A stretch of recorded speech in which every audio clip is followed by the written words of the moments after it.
जब कोर्ट के पास पावर हो और इन्वेस्टिगेशन एजेंसीज के पास अथॉरिटी हो, तब सबसे बड़ा सवाल होता है, क्या पावर को अकाउंटेबिलिटी के बिना एक्सरसाइज किया जा सकता है? इस सवाल का जवाब है स्पेशल जज जितेंद्र सिंह, जो करंटली राउज एवेन्यू कोर्ट में स्पेशल जज प्रिवेंशन ऑफ करप्शन एक्ट के रूप में पोस्टेड हैं। पिछले कुछ सालों में दिल्ली के कई हाई प्रोफाइल पॉलिटिकल और करप्शन केसेस के बीच एक प्रोमिनेंट जुडिशियल वॉइस बनकर उभरे हैं। चाहे बात हो अरविंद केजरीवाल और मनीष सिसोदिया के एक्साइज पॉलिसी केस की या इन्वेस्टिगेटिव एजेंसीज के वर्किंग पर जुडिशियल स्क्रूटनी की, उनके ऑर्डर्स बार बार एक ही प्रिंसिपल एम्फसाइज करते हुए नजर आते हैं। स्टेट एजेंसीज पावरफुल हो सकती हैं, लेकिन रूल ऑफ लॉ और कॉन्स्टिट्यूशनल सेफगार्ड से ऊपर नहीं है। तो चलिए एक बार उनके ट्रैक रिकॉर्ड पर नजर डालते हैं और देखते हैं कि क्या वो रूल ऑफ लॉ को सही अपहोल्ड कर रहे हैं या फिर जैसा सीबीआई कह रही है वो सही है, जब वो कहती है कि ट्रायल कोर्ट ने परवर्स ऑर्डर दिया है। Hello law lovers and justice seekers, welcome to law Chakra. हम आपके लिए लेकर आए हैं कुछ बहुत ही exclusive. Introducing law Chakra prime membership,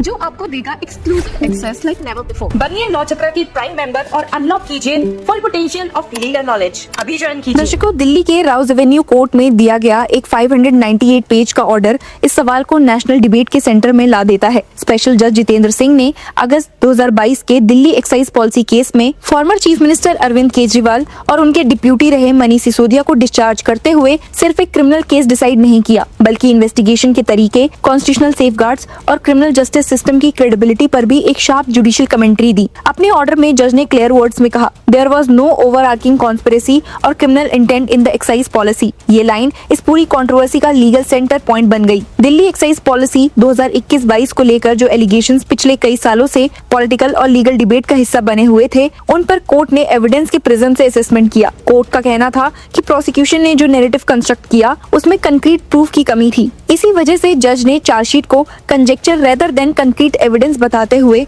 investigative process पर भी सवाल उठाए। 598 पेजेस का ये ऑर्डर सिर्फ एक्विटल या डिस्चार्ज का टेक्निकल डॉक्यूमेंट नहीं था। इसमें जज ने इन्वेस्टिगेशन की मेथोडोलॉजी पर भी स्ट्रॉन्ग ऑब्जर्वेशंस दी। उन्होंने कहा कि इन्वेस्टिगेटिंग एजेंसी ने अप्रूवर के स्टेटमेंट्स को बार बार रिकॉर्ड किया, बिना किसी जस्टिफाइड रीजन के और प्रोलॉन्ग ड्यूरेशन तक। कोर्ट ने इस कंडक्ट को फेयर इन्वेस्टिगेशन के स्टैंडर्ड्स के खिलाफ बताया। ऑर्डर में एक लाइन खास तौर पर हाईलाइट हुई, the manner in which the investigating agency has proceeded by repeatedly recording the statements of the approver without justification and over a prolong duration reflects an exercise of discretion that can not be characterised as a fair or reasonable. Court ने यहाँ एक larger warning भी दी। जज ने कहा, if left unchecked, such conduct risks converting the exceptional mechanism of pardon into an instrument for narrative construction rather than the truth discovery। आपको बता दूं कि क्रिमिनल लॉ में अप्रूवर या पार्डन का मैकेनिज्म एक एक्स्ट्राऑर्डिनरी टूल माना जाता है, जहां एक्यूज को प्रोसिक्यूशन विटनेस बनाने के बदले में इम्यूनिटी मिल सकती है। लेकिन कोर्ट का कहना था कि अगर इस पावर का मिसयूज हुआ तो जस्टिस प्रोसेस का पर्पस ही डिस्टॉर्ट हो सकता है। जज ने इसे serious, prejudice to the accused और क्रिमिनल जस्टिस सिस्टम में पब्लिक कॉन्फिडेंस को डैमेज करने वाला स्टेप बताया। इस ऑर्डर का टोन सिर्फ टेक्निकल नहीं था, बल्कि कॉन्स्टिट्यूशनल फिलॉसफी से भी ड्रिवन था। जज जितेंद्र सिंह ने एक स्ट्रॉन्ग रिमार्क दिया, where the exercise of power though ostensibly within jurisdiction results in the dilution of statutory safeguards and erosion of foundational principles of criminal jurisprudence, the court cannot remain a mute spectator। Court का message ये था कि investigating agencies को भी rule of law के framework में ही operate करना होगा। जज जितेंद्र सिंह दिल्ली जुडिशियल सर्विस के सीनियर ऑफिसर हैं और फिलहाल राउज एवेन्यू कोर्ट्स में स्पेशल जज प्रिवेंशन ऑफ करप्शन एक्ट के रूप में पोस्टेड हैं। ये कोर्ट कॉम्प्लेक्स खास तौर पर करप्शन और पॉलिटिकली सेंसिटिव केसेस को हैंडल करता है। 2024 में जब दिल्ली हाई कोर्ट ने 200 से ज्यादा जुडिशियल ऑफिसर्स को ट्रांसफर किया था, तब उन्हें यहाँ पोस्ट किया गया। तब से उनका जुडिशियल रिकॉर्ड एक कंसिस्टेंट पैटर्न दिखाता है, प्रोसिक्यूटोरियल कंडक्ट पर स्ट्रिक्ट स्क्रूटनी, कॉन्स्टिट्यूशनल सेफगार्ड्स पर एम्फेसिस और स्टेट एजेंसीज को रूल ऑफ लॉ की लिमिट्स याद दिलाना। उनके डिसीजंस एक केस तक लिमिटेड नहीं रहे।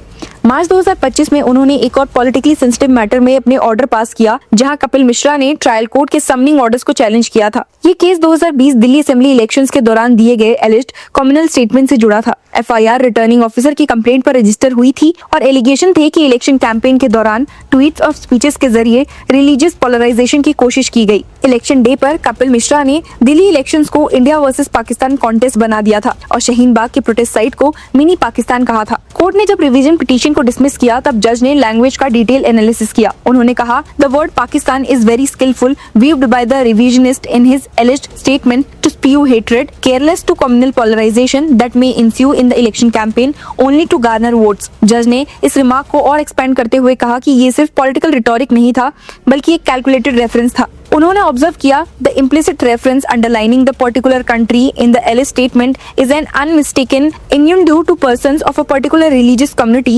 apparent to generate enmity amongst religious communities। Court का कहना था कि ये इम्प्लीकेशन एक आम आदमी भी समझ सकता है। जज ने कहा that this can effortlessly understood by even a layman, let alone by a reasonable man। इस ऑर्डर में कोर्ट ने इलेक्शन पॉलिटिक्स पर भी एक ब्रॉडर कमेंट किया। जितेंद्र सिंह ने कहा कि इंडिया में कम्युनल स्पीचेस का ट्रेंड बढ़ रहा है और ये डेमोक्रेसी के लिए डेंजरस सिग्नल है। उन्होंने रिमार्क किया, this is the outcome of politics of divisiveness and politics of exclusion which is a threat to the democratic and plural fabric of the country. Court ने कॉलोनियल एरा की divide and rule policy का reference देते हुए कहा कि आज भी electoral politics में वैसे टेक्टिक्स दिखाई देते हैं। जज ने इलेक्शन कमीशन की कॉन्स्टिट्यूशनल रिस्पॉन्सिबिलिटी को भी हाईलाइट किया। उन्होंने कहा the election commission is under a constitutional obligation to prevent candidates from indulging in vitriolic vituperation with impunity, vitiating and contaminating the atmosphere of free and fair elections। जुलाई 2025 में भी एक और case में जज ने इन्वेस्टिगेटिव एजेंसी की responsibility पर comment किया था। ये मैटर बीजेपी एमएलए बांसुरी स्वराज के खिलाफ डेफेमेशन कंप्लेंट से रिलेटेड था, जहां एलिगेशन था कि उन्होंने आम आदमी पार्टी लीडर सत्येंद्र जैन को लेकर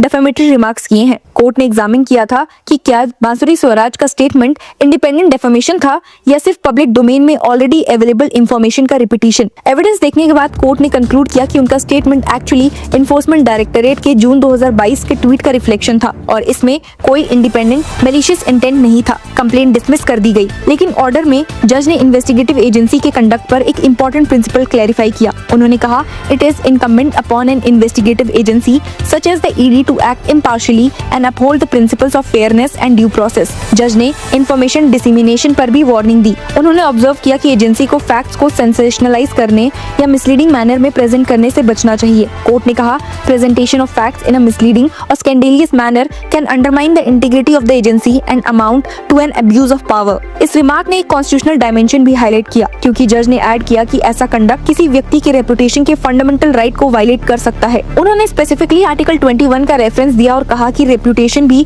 पर्सनल लिबर्टी का पार्ट है। कोर्ट ने कंक्लूड किया कि अगर एजेंसीज फैक्ट को सेंसेशनलाइज करती हैं, तो वो सिर्फ इन्वेस्टिगेशन को ही डैमेज नहीं करती, बल्कि अपनी इंस्टीट्यूशनल क्रेडिबिलिटी को भी अंडरमाइन करती है। जज जितेंद्र सिंह का एक और नोटेबल ऑर्डर नवंबर 2024 में आया था, जब उन्होंने दिल्ली वक्फ बोर्ड केस में बेल ग्रांट की। ये मैटर आप एमएलए अमानतुल्लाह खान से रिलेटेड एलिज्ड इरेगुलरिटी से जुड़ा था। केस में प्रोसिक्यूशन का क्लेम था कि अपॉइंटमेंट्स में इरेगुलरिटीज हुई और एक मिडल मैन ने एलिज्ड प्रोसीड्स ऑफ क्राइम से प्रॉपर्टी परचेज की। लेकिन बेल हियरिंग के दौरान कोर्ट ने प्रोसिक्यूशन की अप्रोच पर स्ट्रॉन्ग क्रिटिसिज्म दिखाया। जज ने नोट किया कि एक्यूज्ड नवंबर 2024 से कस्टडी में था और ट्रायल जल्दी कंक्लूड होने की कोई रियलिस्टिक पॉसिबिलिटी नहीं थी। कोर्ट ने रिमार्क दिया, the state and its agency are expected to be equal votaries of liberty. इसी के बाद जज ने एक और शार्प ऑब्जर्वेशन दिया that instead of channelising their energy and resources for speedy trial, it appears that the entire thrust of the prosecuting agency is to keep the accused in detention without trial. Court ने emphasise किया कि speedy trial एक constitutional right है जो article 21 से flow करता है। जज ने कहा, pre trial detention undermines the rule of law and adversely effects the credibility of the state towards it's commitment in protecting the basic human rights of an individual. उन्होंने prosecution को ये भी रिमाइंड करवाया कि अगर डिले हो रहा है तो एजेंसीज को भी अपनी रिस्पॉन्सिबिलिटी एक्सेप्ट करनी चाहिए। आप जज जितेंद्र सिंह के बारे में क्या सोचते हैं, हमें जरूर बताइए एंड कीप फॉलोइंग अस।